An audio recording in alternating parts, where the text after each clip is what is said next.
إن الحمد لله نحمده ونستعينه ونستغفره ونعوذ بالله من شرور أنفسنا ومن سيئات أعمالنا من يهده الله فلا مضل له ومن يضلل فلا هادي له وأشهد أن لا إله إلا الله وحده لا شريك له وأشهد أن محمدا عبده ورسوله يا أيها الذين آمنوا اتقوا الله حق تقاته ولا تموتن إلا وأنتم مسلمون يا أيها الناس اتقوا ربكم الذي خلقكم من نفس واحدة وخلق منها زوجها وبث منهما رجالا كثيرا ونساء واتقوا الله الذي تساءلون به والأرحام إن الله كان عليكم رقيبا يا أيها الذين آمنوا اتقوا الله وقولوا قولا سديدا يصلح لكم أعمالكم ويغفر لكم ذنوبكم ومن يطع الله ورسوله فقد فاز فوزا عظيما أما بعد فإن خير الحديث كتاب الله وخير الهدي هدي محمد صلى الله عليه وعلى آله وسلم وشر الأمور محدثاتها وكل محدثة بدعة وكل بدعة ضلالة وكل ضلالة في النار. قال سبحانه وتعالى ونضع الموازين القسط ليوم القيامة فلا تظلم نفس شيئا وإن كان مثقال حبة من خردل أتينا بها وكفى بنا حاسبين. محترم حضرات، تمام تعریفیں، ہر طرح کی بڑائی، کبریائی، پاکیزگی اللہ رب العالمین احکم الحاکمین کے لیے لائق و زیبا ہے، جو سارے جہانوں کا بنانے والا اور پالنے والا ہے، بے حد مہربان، نہایت رحم کرنے والا ہے، روز جزا کا مالک ہے، ہر طرح کا نفع، نقصان، عزت، ذلت تن تنہا اسی کے ہاتھ میں ہے. وہ جس کو عزت دے اسے کوئی دلیل نہیں کر سکتا، اور وہ جس کو ذلیل کر دے اس کو کوئی عزت نہیں دے سکتا. اور بے شمار درود و سلام کا نزول ہو تمام انبیاء کرام پر، بالخصوص آخری نبی اور رسول رحمت للعالمین جناب محمد الرسول اللہ صلی اللہ علیہ وسلم پر.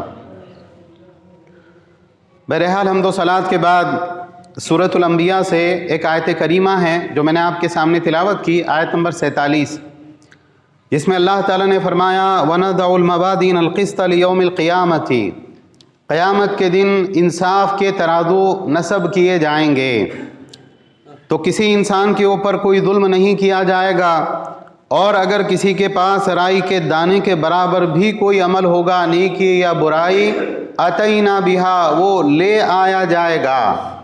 نیکیاں بھی حاضر کر دی جائے گی، برائیاں بھی حاضر کر دی جائے گی. اللہ تعالیٰ نے کہا وَكَفَى بِنَا حَاسِبِينَ، اور ہم حساب لینے کے لیے بہت کافی ہیں. ہم مسلمان ہیں، اور مسلمان ہونے کے اعتبار سے ہمارا یہ عقیدہ ہے کہ مرنے کے بعد میں دوبارہ زندہ ہونا ہے. ایک دن ایسا آئے گا، قیامت کا دن، جس دن اللہ تعالیٰ شروع سے لے کے آخر تک ساری انسانیت کو دوبارہ زندہ کرے گا، اور دوبارہ زندہ کر کے ایک چٹیل میدان میں، ایک وسیع و عریض میدان میں اللہ رب العالمین کے سامنے ہر انسان کو فردن فردن پیش ہونا ہوگا. اور جس دن اللہ تعالیٰ کے سامنے پیشی ہوگی، اس دن کسی انسان کو اس کا مقام اور مرتبہ، مال و دولت، بادشاہت، کوئی چیز کام میں نہیں آئے گی، اس لیے کہ انسان سب چیزوں کو چھوڑ کر اللہ رب العالمین کے حضور ننگے بدن اور ننگے پاؤں حاضر ہوگا. جیسے اس کی ماں نے اس کو پیدا کیا تھا، ویسے ہی قیامت کے دن حشر کے میدان میں اس کو لایا جائے گا. اللہ تعالیٰ کے پاس، اللہ تعالیٰ کے سامنے ہر انسان تنہا تنہا کھڑا کیا جائے گا. اللہ تعالیٰ کی طرف سے کہا جائے گا وَلَقَدْ جِئْتُمُونَا فُرَادَىٰ كَمَا خَلَقْنَاكُمْ أَوَّلَ مَرَّةٍ، دیکھو تم ہمارے پاس میں ایسے ہی تنہا چلے آئے جیسے ہم نے تم کو اکیلا پیدا کیا تھا. بالکل اکیلے تم ہمارے سامنے حاضر ہو گئے. تمہاری جمعیت اور جماعت، تمہاری جو ہے حکومت، اور تمہارے ماننے والے، اور تمہارے رشتہ دار، اور دوست احباب، اور تمہارا جتھا سب پیچھے چھوٹ گیا. اللہ کے سامنے کیسے آئے تم؟ بالکل اکیلے ہو کر اللہ رب العالمین کے سامنے کھڑے ہو. تو اس دن اللہ تعالیٰ کے سامنے ایک انسان کو اپنی ساری زندگی کا حساب دینا ہوگا، اپنی عمر کا، اپنی جوانی کا، اپنے علم کے مطابق کیا عمل کیا اس بات کا، مال کہاں سے کمایا، کہاں خرچ کیا اس بات کا، نعمتوں کے بارے میں اللہ کی کیا شکر گزاری کی اس بات کا، ہر بات کا حساب اللہ رب العالمین کے سامنے دینا ہوگا. اور انسان کے ہاتھ میں اس کا اعمال نامہ دے دیا جائے گا، پڑھ لو یہ واقعی تم نے زندگی کے اندر یہ کام کیے ہیں کہ نہیں کیے۔ سورہ کہف میں اللہ تعالیٰ نے ارشاد فرمایا وَوُضِعَ الْكِتَابُ فَتَرَى الْمُجْرِمِينَ مُشْفِقِينَ مِمَّا فِيهِ، کتاب سامنے رکھ دی جائے گی، کتاب حاضر کر دی جائے گی، ہر انسان کا جو اعمال نامہ ہے اس کے دائیں یا بائیں ہاتھ میں پکڑا دیا جائے گا، تو آپ دیکھو گے کہ مجرمین اس اعمال نامے سے ڈرے ہوئے ہوں گے، اور وہ کیا کہیں گے؟ یا ویلتنا ما لہذا الکتاب لا یغادر صغیرۃ ولا کبیرۃ الا احصاها، ہائے افسوس یہ کیسی کتاب ہے کہ اس کے اندر چھوٹا بڑا کوئی کام ایسا نہیں ہے جو اس کے اندر درج نہ ہو۔ اللہ تعالیٰ نے فرمایا کہ وَوَجَدُوا مَا عَمِلُوا حَاضِرًا وَلَا يَظْلِمُ رَبُّكَ أَحَدًا، جو کام انہوں نے دنیاوی زندگی میں کیے تھے وہ سب کام ان کے سامنے لا کھڑے کیے جائیں گے، اور تیرا رب کسی کے اوپر ظلم نہیں کرے گا۔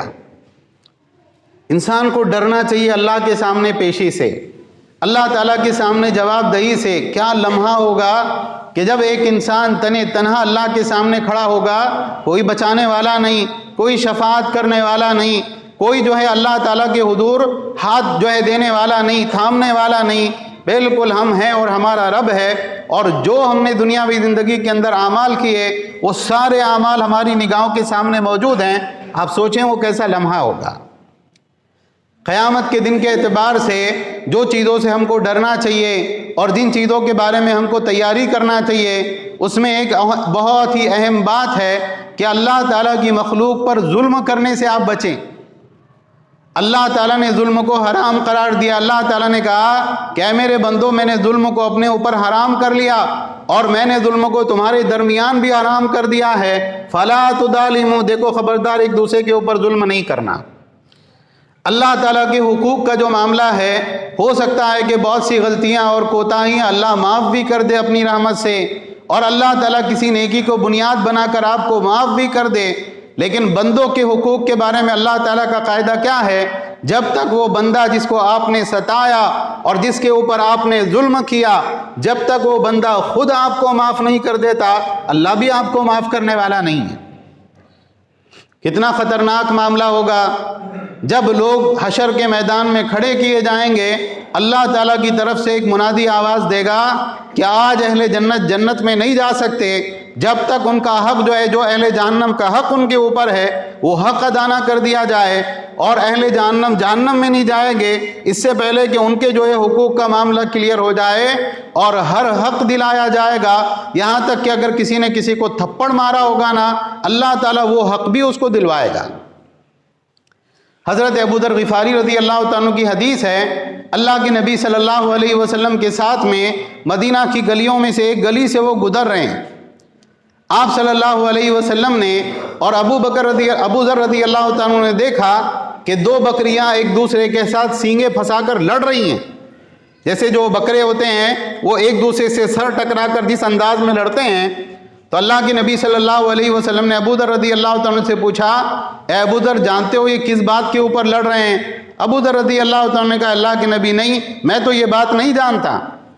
اللہ کے نبی صلی اللہ علیہ وسلم نے فرمایا کہ اللہ تعالیٰ اس بات کو جانتا ہے، اور اللہ تعالیٰ قیامت کے دن ان کے اس جھگڑے کا بھی فیصلہ فرمائے گا۔ جو رب بکریوں کے درمیان ہونے والے جھگڑے کا فیصلہ کرے گا کہ کس جانور نے کس جانور کے اوپر زیادتی کی، وہ اللہ رب العالمین انسانوں کو ایسے ہی چھوڑ دے گا۔ بلا شبہ انسانوں کے درمیان حقوق العباد کے معاملے میں اللہ تعالیٰ کی طرف سے بالکل عدل اور انصاف والے فیصلے ہوں گے۔ عائشہ رضی اللہ تعالیٰ عنہ کی حدیث ہے جو سنن ترمذی میں 3166 نمبر پر ہے اور صحیح روایت ہے۔ حضرت عائشہ رضی اللہ تعالیٰ عنہ کہتی ہیں ایک آدمی آ کر اللہ کے نبی صلی اللہ علیہ وسلم کی مجلس میں بیٹھا، اور اس آدمی نے اللہ کے نبی صلی اللہ علیہ وسلم سے کہا کہ یا رسول اللہ ان لی مملوکین یکذبوننی ویخونونی ویعصوننی، اے اللہ کے نبی میرے کچھ غلام ہیں۔ غلام اور نوکر میں فرق ہوتا ہے۔ غلام خرید کے لایا جاتا ہے جو آپ کی ملکیت ہوتا ہے۔ کہ اللہ کے نبی میرے کچھ غلام ہیں، اور یہ غلام میرے ساتھ کیا معاملہ کرتے ہیں؟ میرے ساتھ جھوٹ بولتے ہیں، میرے مال میں خیانت کرتے ہیں اور میری نافرمانی کرتے ہیں۔ تو میں ان کو برا بھلا کہتا ہوں اور میں ان کو مارتا ہوں۔ اے اللہ کے نبی، میرا اور ان کا قیامت کے دن اللہ کے سامنے کیا معاملہ ہوگا؟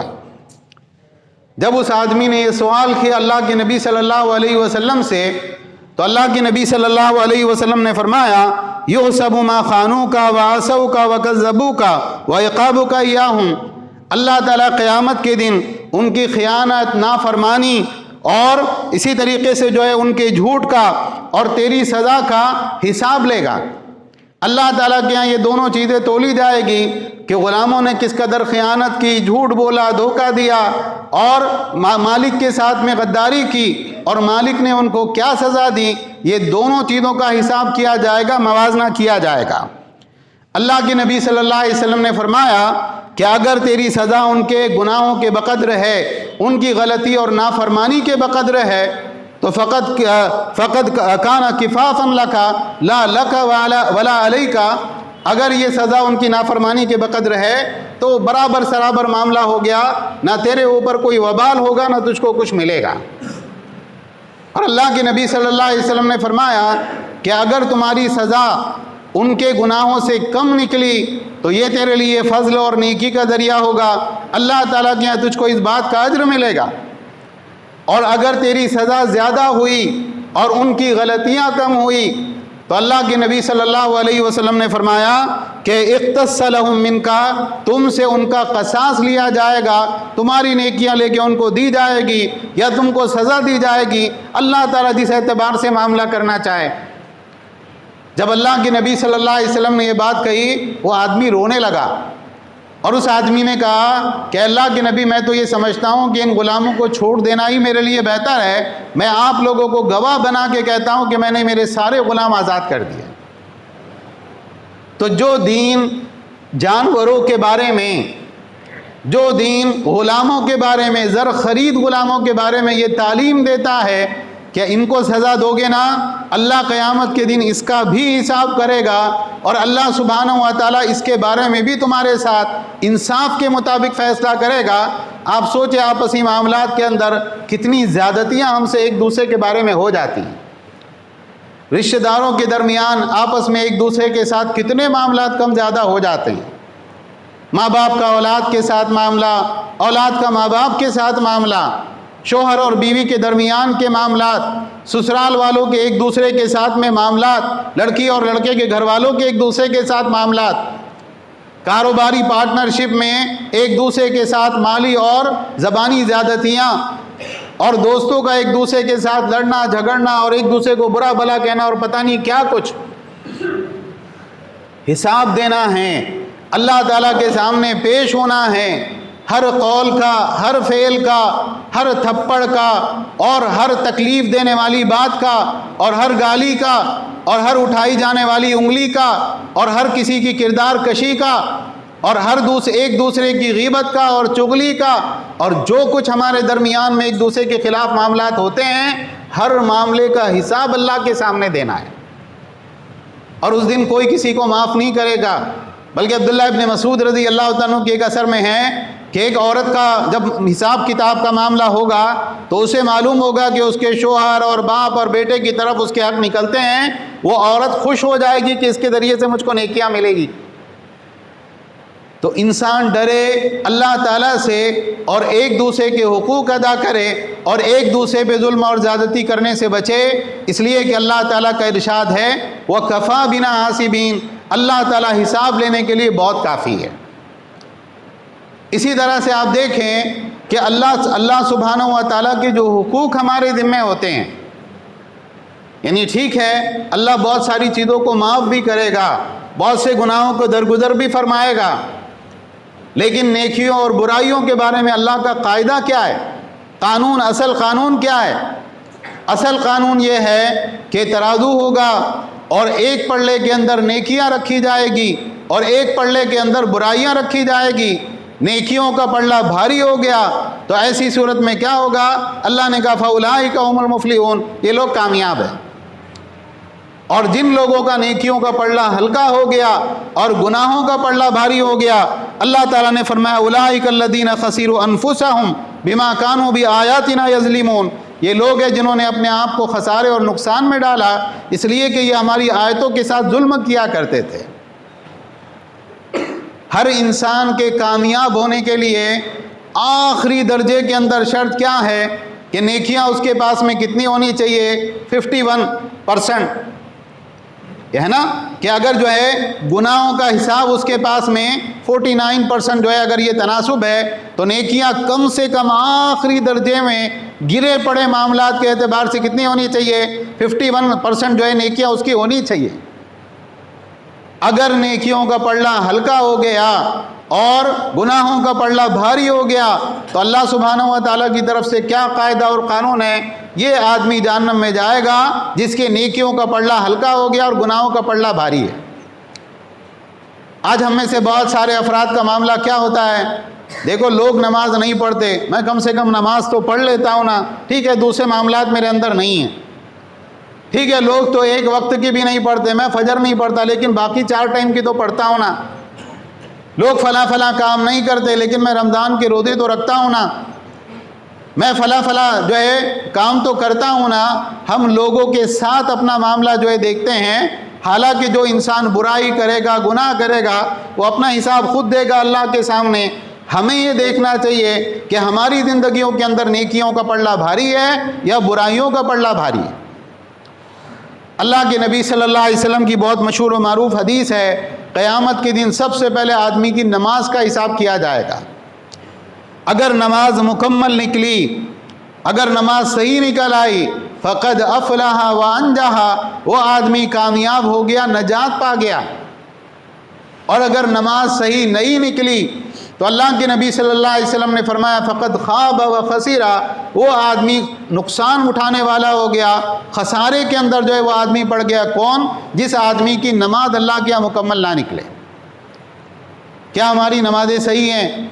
کیا ہماری نمازیں سنت کے مطابق ہیں؟ کیا ہم 5 وقتہ نمازیں جماعت کے ساتھ مسجد میں آ کے ادا کرتے ہیں؟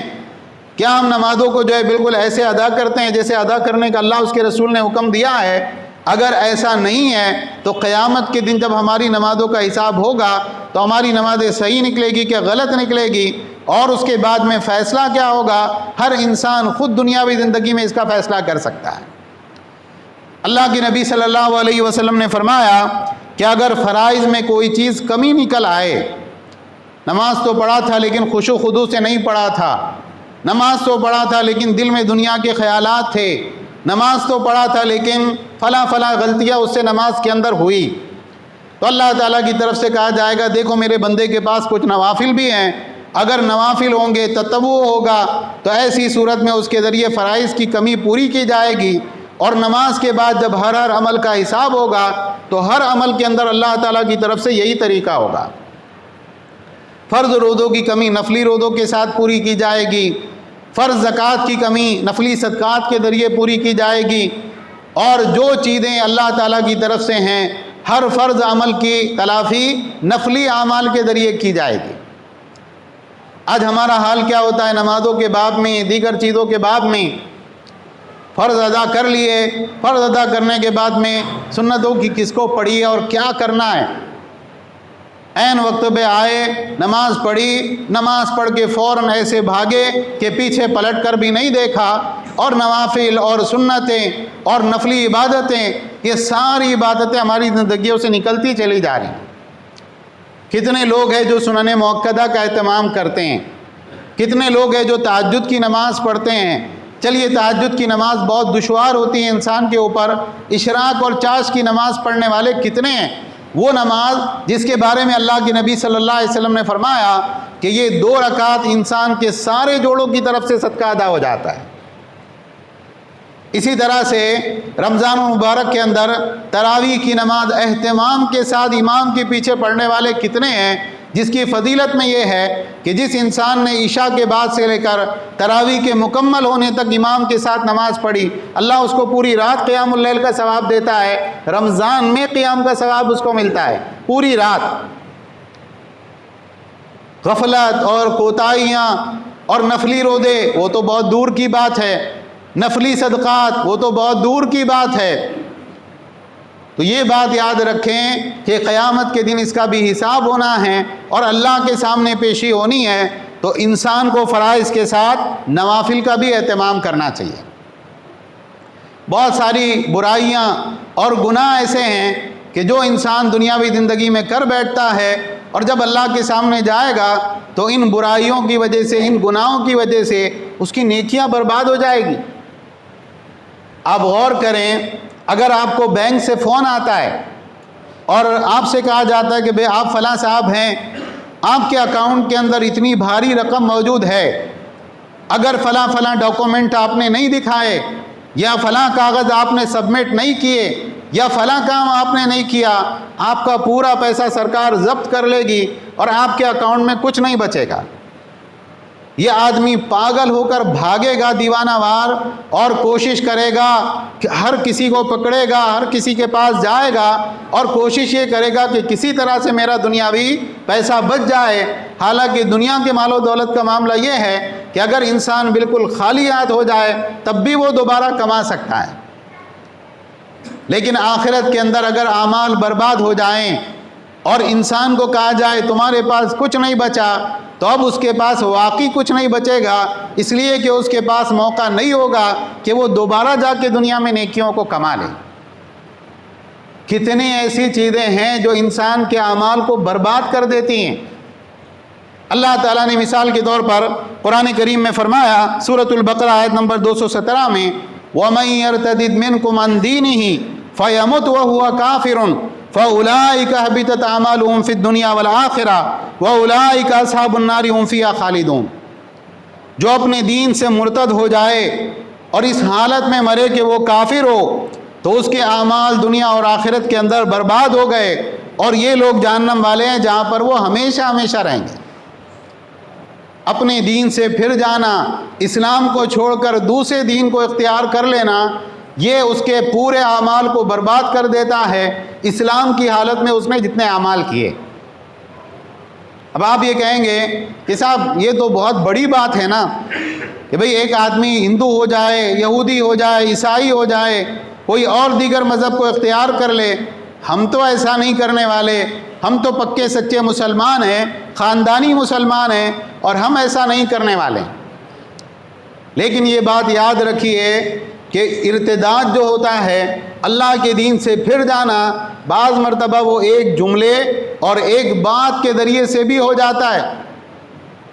آپ اللہ کے دین کے بارے میں کوئی ایسی بات کر رہے ہیں جو مذاق اڑانے والی بات ہے، آپ اللہ کے دین کے بارے میں کوئی ایسی بات کر رہے ہیں جس سے لگتا ہے کہ آپ اللہ کے دین پہ راضی نہیں بلکہ آپ کو کوئی دوسرے دین اور مذہب کی بات زیادہ پسند ہے، آپ اعتراض کر رہے ہیں، انکار کر رہے ہیں، مذاق اڑا رہے ہیں، اگرچہ یہ ایک جملہ کیوں نہ ہو، لیکن اس کی وجہ سے کیا ہوتا ہے، انسان اسلام سے باہر نکل جاتا ہے۔ انسان کو بہت دھیان دینا چاہیے کہ اس کی زبان سے بھول کر بھی ایسی کوئی بات نہ نکلے۔ کتنے ایسے اعمال ہیں جس کی وجہ سے انسان کے جو ہے نیکیاں برباد ہو جاتی ہیں، جیسے ریا اور دکھلاوے کا معاملہ ہے۔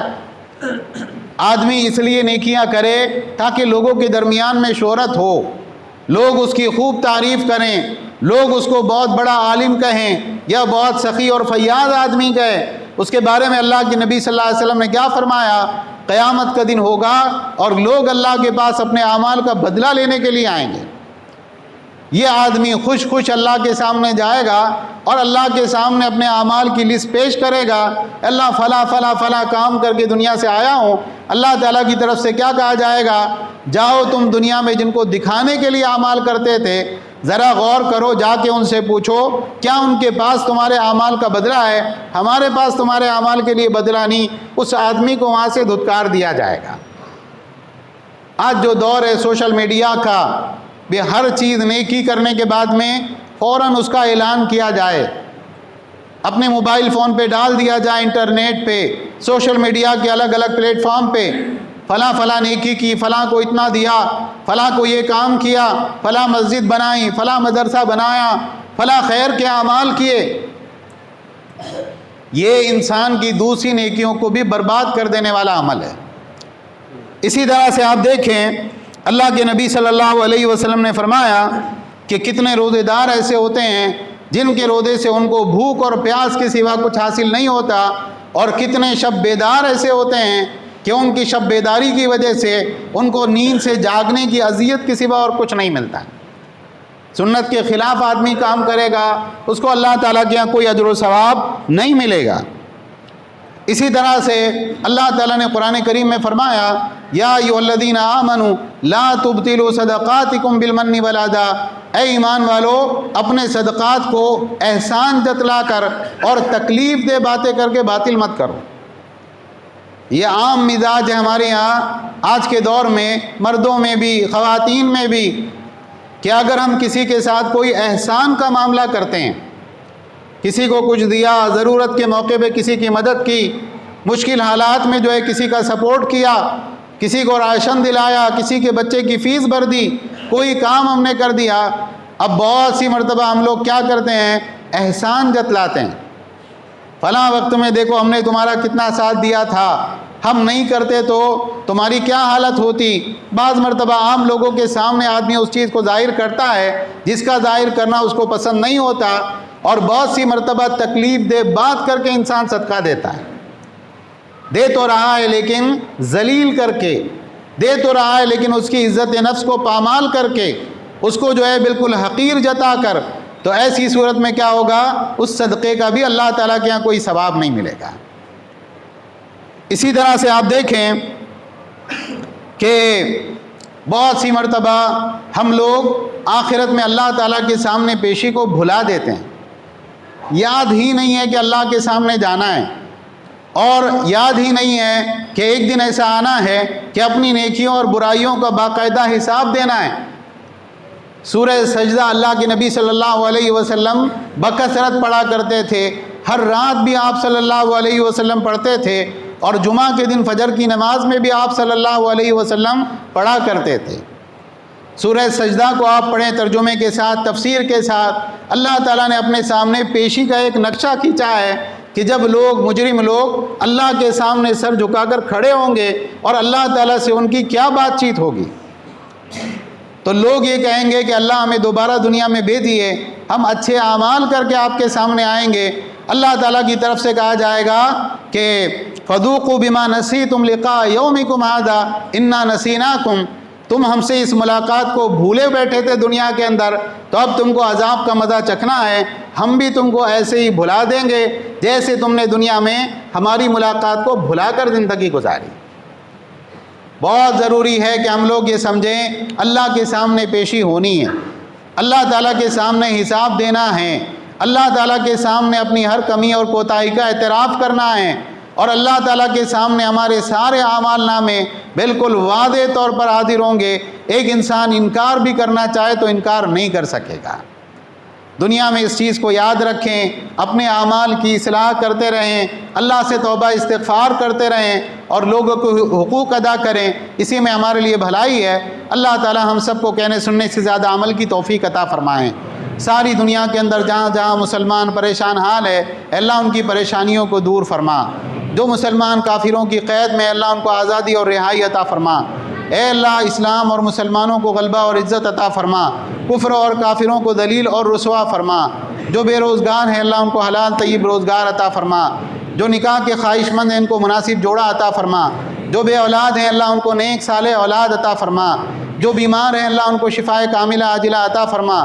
جو گزر چکے اللہ ان کی قبروں کو نور سے بھر دے، عذاب قبر سے ان کی حفاظت فرما، آخرت میں اعلیٰ سے اعلیٰ درجات ان کو نصیب فرما، جنت الفردوس ان کو عطا فرما، اور اللہ ہم سب کو اپنی آخرت کی تیاری کرنے کی توفیق عطا فرما۔ آمین وآخر دعوانا ان الحمد للہ رب العالمین۔